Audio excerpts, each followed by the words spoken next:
I give so much credit to my family, like the way I was raised.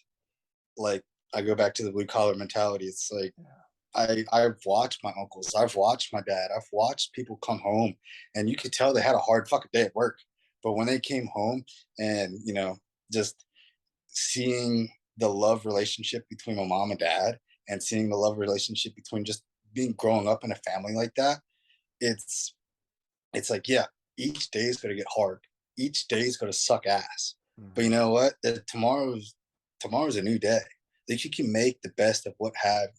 And what's sad is we live in a world where some kids don't grow up with that. They don't grow up with a mentor. They don't grow up with somebody that they can look up to. So, bad shit's gonna happen to them. And they're like, all right, fuck you. I'm gonna do it right back to you. It's like, you know, I've watched my dad come home after a hard day's work. And was like, I fucking hate my boss. He did all this shit. Like, why did he put me through this? But I'm gonna go back tomorrow and work even harder just to be like, fuck you.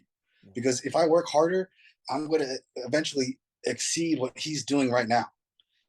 I'm eventually gonna be his boss. I'm gonna eventually be above him. I'm like, the biggest fuck you is go back the next day and work even harder and be like, one day I'm gonna own not own you, Yeah. but I'm gonna be your boss. You're gonna take my shit because I'm gonna remember what you did to me. So then you don't get in trouble. It's like the best fuck you can have. Yeah. That's dude. So that makes so much sense. You were raised in a house that's both loving and supportive and like instilled toughness, grit.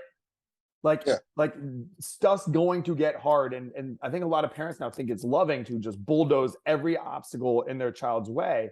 And then kids have no idea how to like even just like new ideas, like stuff that I promote, like all these different like alternative ideas are like threatening. They feel like their life is threatened because they just haven't had the resistance and like the promoted like yeah things are going to get hard and you know what you can get through it and being told Yeah. that message over and over and over again you start to believe it.